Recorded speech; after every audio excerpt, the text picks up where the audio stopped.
Good morning. Happy Monday. It is Monday. This is the Microdose. And as always, I thank you for watching. Little shop business to clean up right off the bat. If you have been waiting, as I have, for Walled 37 baskets, they'll be in this week. Silver and black, and I have plenty of both. So check the website.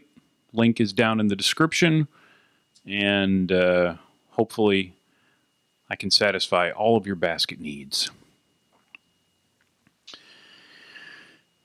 The other thing that happened last week, some of you, / maybe all of you, have seen Campy announced or released, I didn't really read the story, a 13-speed gravel group. And I'm sure all of you have been waiting with rapt anticipation for my reaction to this. And I'm going to give it to you. Are you ready? Here it comes.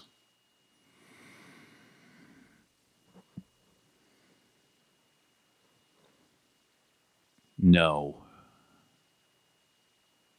No.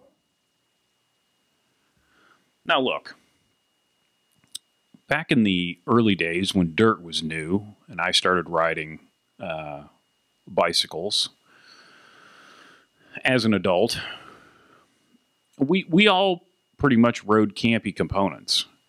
At that time, it was definitely the better quality option. You got to remember, indexing was relatively new. It didn't always work all that well. And, you know, a Campagnolo rear derailleur was like jewelry. Somewhere along the line, they got too cute by half. I don't know what happened. But it seems to me as if for the last number of years, they've been trying to regain some sort of relevance in the bicycle world. I know that, you know, they probably still sponsor more than their share of pro race teams, but for the average Joe or Jane,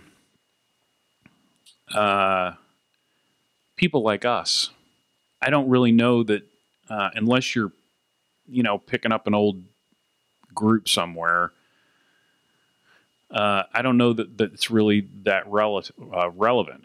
And, you know, 13 speeds, good Lord. While I, you know, if you follow along on Instagram, which you should, you know, just refitted a long haul trucker that I sold, you know, 3 years ago and put a Prime 9 group on it. So, I don't know. Yeah. I don't know.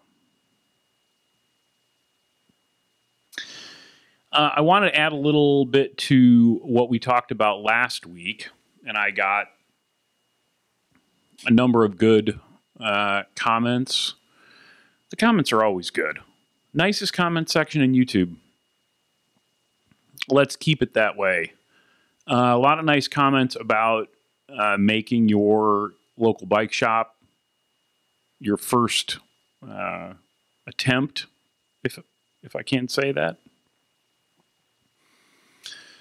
Your first option for buying a new bike. And, you know, the nuance is, yes, absolutely. That has always been my contention, that if you should always, you're always going to have, I think, a better, or should have a better experience dealing with a local dealer.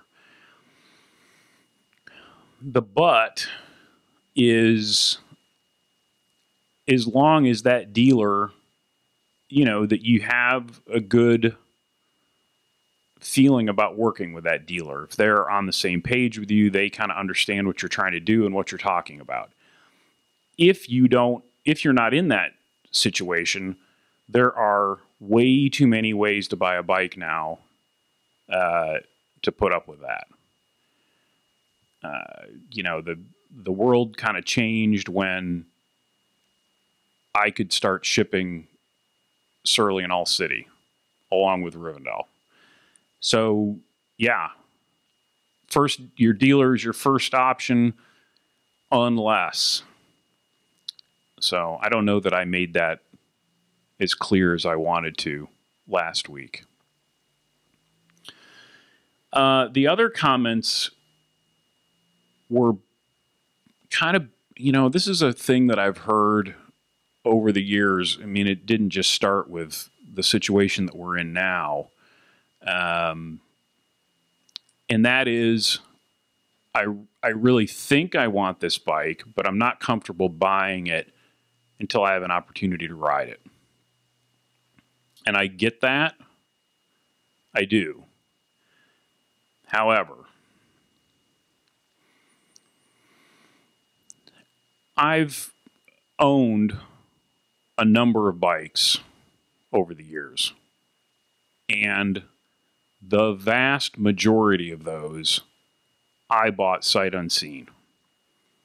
It was a scan of the geometry table of whatever bike I was looking at, and I would either look at it and say, I don't know, or yeah, I can make that work. So, and this comes back to, are you on the same page with your dealer?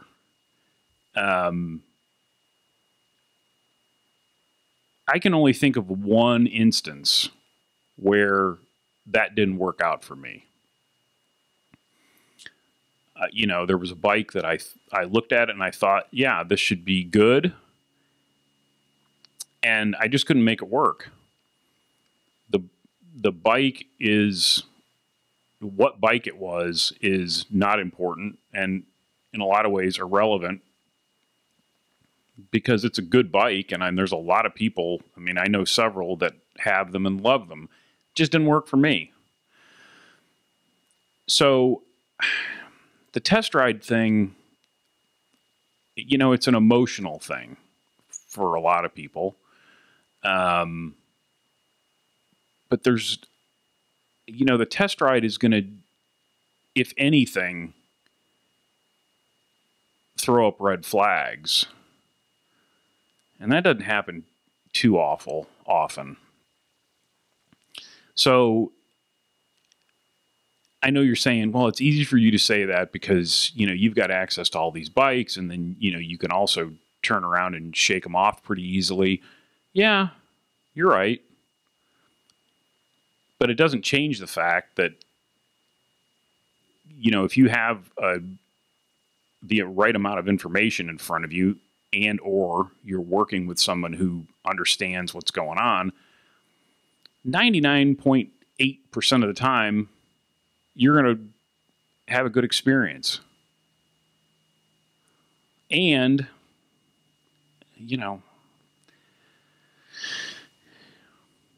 the human body is nothing if not adaptable, right? So as long as the thing is set up relatively well to begin with,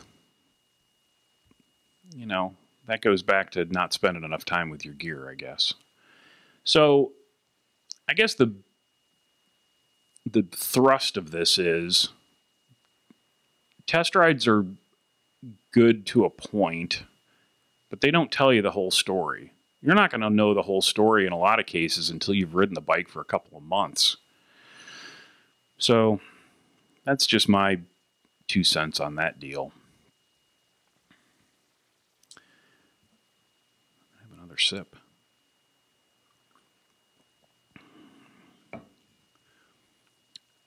I want to thank you guys for watching. As always, it really kind of blows me away still. And I hope you enjoy the videos. I do have a 54 centimeter trucker in the stand right now, so I should be able to ride that pretty soon and tell you what I think. I also got a couple of Space Horses, and pretty sure one of those I'll be able to ride too. Man, 2 bike reviews. Wouldn't that be something?